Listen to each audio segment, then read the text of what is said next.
विकास दुबे से जुड़ी हुई बड़ी खबर इस वक्त, जहां एनकाउंटर में विकास दुबे के 2 और साथी अब ढेर कर दिए गए हैं। बता दें कि कानपुर में प्रभात मिश्रा और इटावा में 52 मारे गए हैं। दरअसल कानपुर की पनकी में प्रभात मारा गया है। कहा जा रहा है कि हिरासत से भागने की जब ये कोशिश कर रहा था तो उसी दौरान इसे मार गिराया गया। तो प्रभात ट्रांजिट रिमांड पर कानपुर उसको एसटीएफ की टीम लेकर जा रही थी।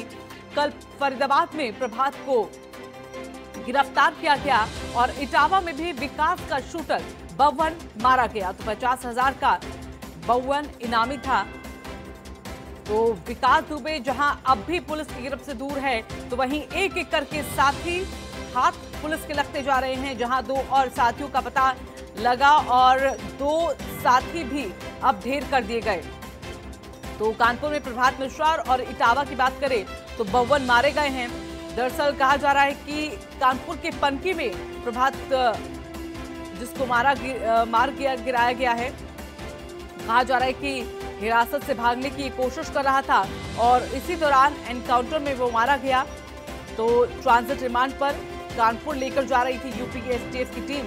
दरअसल कल फरीदाबाद से इसे गिरफ्तार किया गया था और ट्रांजिट रिमांड पर जब ले जाया जा रहा था तो इसी दौरान वो भागने की कोशिश कर रहा था और इसी कोशिश में वो मारा गया। वहीं आपको बता दें कि एक और साथी इटावा में विकास का शूटर 52, इसको भी मार गिराया गया है। बता दें कि 50,000 का इनामी था 52। तो जहां कामयाबी एक के बाद एक विकास दुबे के साथियों को पकड़ने में मिल रही है, तो वहीं अब तक कई कोसों दूर कहीं ना कहीं कह सकते हैं कि विकास दुबे फिलहाल पुलिस की गिरफ्त से बाहर चला जाता रहा है। लेकिन आपको बता दें कि कल जिस तरह से फरीदाबाद को लेकर जानकारी कि वहां पर एक होटल में विकास दुबे रुका हुआ था और आज कहीं ना कहीं दिल्ली एनसीआर में उसे देखा गया, ग्रेटर नोएडा में उसे देखा गया। तो ऐसे में काफी ऐसा कहा जा रहा है कि शायद आज उसके जरिए सरेंडर किया जाए। तो विकास दुबे को लेकर जहां लगातार पुलिस कई टीमें बनाकर जांच कर रही है उसको पकड़ने के लिए, तो वहीं एक के बाद एक उसके कई साथी जो पुलिस की गिरफ्त में आ रहे हैं। लेकिन 2 साथी जिनका एनकाउंटर किया गया है। दरअसल इटावा में विकास का जो शूटर है 52, वो मार गिराया गया। तो वहीं कल फरीदाबाद से जैसे प्रभात मिश्रा को गिरफ्तार किया गया ट्रांजिट रिमांड पर, यूपी एसटीएफ की टीम उसको लेकर जा रही थी कि इसी दौरान हिरासत से भागने की कोशिश की और आखिरकार कानपुर के पनकी में प्रभात मिश्रा मारा गया। और इसी खबर पर ज्यादा जानकारी के लिए हमारे साथ हमारे सहयोगी नीरज अवस्थी कानपुर से जुड़ गए हैं। सीधा उनका रुख कर लेते हैं। तो नीरज, अभी तक क्या अपडेट? 2 जानकारी ये कि पहला तो अभी तक विकास दुबे पकड़ा नहीं गया, दूसरा ये कि 2 और साथी उसके जो ढेर कर दिए गए हैं। जी बिल्कुल, तो अभी जो जानकारी मिल पा रही है आईजी कानपुर ने जो स्पष्ट किया है उसके हिसाब से इटावा में बउआ दुबे को मार गिराया है। वहीं कानपुर में प्रभात मिश्रा को से मुठभेड़ के दौरान जो पुलिस की अभिरक्षा से भाग रहा था, मुठभेड़ हुई है और उसको जो गोलियां लगी हैं, पुलिस गोलियां जो पुलिस ने बचाव में की हैं और वो जो है वहाँ पे अस्पताल में उसको भर्ती कराया गया। अभी डॉक्टरों ने उसकी मौत की सूचना नहीं दी है, लेकिन अभी ये माना जा रहा है कि उसकी मौत हो गई है। आईजी ने इस चीज की पुष्टि की है कि मुठभेड़ हुई है और इटावा में बउआ और कानपुर में प्रभात जो है मुठभेड़ में मारे गए हैं। हालांकि अभी आईजी कह रहे हैं कि उसकी मौत की पुष्टि नहीं है क्योंकि डॉक्टरों ने उसकी मौत की पुष्टि नहीं की है। हेलट अस्पताल भेजा गया है। जी आप बने रहिए नीरज हमारे साथ। गगन मिश्रा भी हमारे साथ हमारे सहयोगी लखनऊ से जुड़ गए हैं। तो गगन, अब कई टीमें बनाई गई हैं और 6 दिन बीत चुके हैं, लेकिन सवाल यही कि विकास दुबे कब पकड़ा जाएगा। हालांकि इस बीच जानकारी कई जगहों से मिली कि कल फरीदाबाद में उसे देखा गया और आज कहीं ना कहीं नोएडा में देखने की बात कही जा रही है, ग्रेटर नोएडा में देखने की बात की जा रही है, लेकिन अभी पकड़ से बाहर है। कितनी टीमें अभी भी लगी हुई हैं और कैसे छानबीन, कैसे यहाँ पर जानकारी जुटाई जा रही है विकास दुबे को लेकर?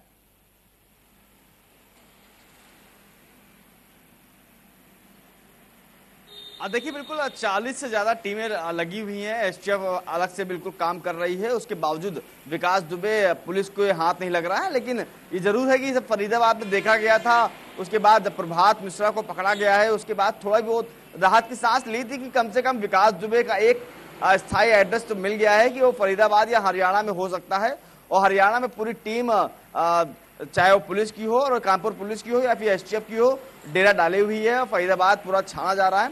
हालांकि कल जब खबर आई थी कि वो नोएडा में आकर फिल्म सिटी में किसी न्यूज चैनल में सरेंडर कर सकते, न्यूज चैनल के जरिए सरेंडर करने की कवायद कर सकता है, उसके बाद काफी वहां पर फोर्स लगाई गई थी, लेकिन अभी भी माना जा रहा है कि वो हरियाणा में ही है, हरियाणा से बाहर नहीं आ पाया है। और अगर वो कोशिश करता भी है उत्तर प्रदेश में एंट्री करने के लिए तो उसको पकड़ लिया जाएगा। फिलहाल अभी जो बउवन और प्रभात को मार गिराया है, फिलहाल प्रभात की तो भी मौत की पुष्टि नहीं हुई, लेकिन 6 लोगों को मुठभेड़ करके गिरफ्तार या फिर मार लिया गया है। तो थोड़ी और पुलिस अब विकास दुबे तक पहुंच रही है, लेकिन अभी भी चुनौती वही है कि आखिरकार विकास दुबे कहाँ है। और पुलिस लगातार फरीदाबाद में उसके जो भी और अड्डे हो सकते हैं वहां पर तलाशी की जा रही है।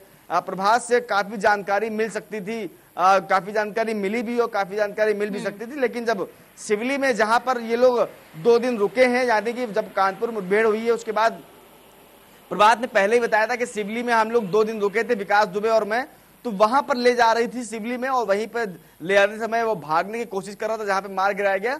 शायद और जानकारी मिल सकती थी प्रभात से पुलिस को, लेकिन क्योंकि वो भागने की कोशिश कर रहा था जिसमें मुठभेड़ हुई है उसके साथ। फिलहाल विकास दुबे की तलाश के लिए हरियाणा में और ग्रेटर नोएडा और नोएडा एनसीआर के इलाकों में लगातार पुलिस सघन जांच कर रही है। हर जितना भी इंटेलिजेंस है उसको लगा दिया गया है, पूरी तरह से हर टीमें लगी हुई हैं। फिलहाल जो परिणाम है वो तो सिफर है विकास दुबे के मामले में, लेकिन पुलिस की तलाशी जारी है। यानी कि मुमकिन कि आज कहीं ना कहीं शायद जिस तरह की स्थिति बनती हुई दिख रही है, शायद विकास दुबे पुलिस के हाथ लग जाए। नीरज, आपके पास आना चाहेंगे।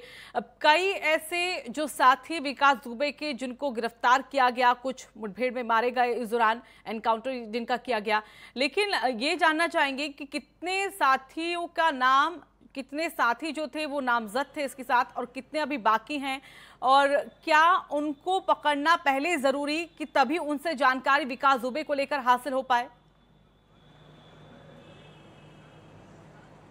देखिए रितु, इस पूरे मामले में तकरीबन 60 से 70 लोग अज्ञात, इसके अलावा 20 के करीब नामजद लोग हुए हैं। उनमें से लगातार गिरफ्तारियां चल रही हैं, लगातार कई लोग गिरफ्तार किए गए हैं। इसके अलावा इस घटना के षड्यंत्र में जो लोग शामिल थे उनकी भी गिरफ्तारी हुई है। जो पुलिसकर्मी थे इस षड्यंत्र में शामिल, उनकी भी गिरफ्तारी हो चुकी है। लगातार जो टीमें हैं, अब ये कह सकते हैं कि जब लगातार लगने के बाद में उन चीज़ों को जान चुकी हैं, और वो जो लोग शामिल थे उनके बहुत हद तक पहुंच चुके हैं। जिस तरीके कल महोदा में हमीरपुर में इनकाउंटर हुआ, उसके बाद लगातार कई लोग ऐसे पकड़े जा चुके हैं अभी तक, चाहे वो विकास दुबे का नौकर हो या अन्य लोग हों। तो ये कह सकते हैं जिस तरीके की चीज़ें आज आ रही हैं कि प्रभात के लिए और इटावा में एक इनकाउंटर हुआ है कि पुलिस जो है और एसटीएफ की टीमें जो हैं अब इनके जो करीबी हैं और उस घटना में जो लोग नामजद थे और इस घटना में मुख्य रूप से शामिल थे, उनके ऊपर इनाम घोषित किया गया था, वो लोग जो है उनकी गिरफ्तारियां हो रही हैं या मुठभेड़ के दौरान वो मार गिरा जा रहे हैं। तो ये आप कह सकते हैं कि विकास दुबे की भी जानकारी जिस हिसाब से मिल रही थी, तो अब विकास दुबे पर जल्द ही शिकंजा कर सकता है और उसकी गिरफ्तारी हो सकती है या मुठभेड़ में मार गिरा सकता है। बिल्कुल, अब जिस तरह से टीमें लगी हुई हैं, लगातार यहाँ पर कोशिश की जल्द से जल्द विकास दुबे पकड़ा जाए। बहुत बहुत धन्यवाद आप दोनों का हमारे साथ जुड़ने के लिए।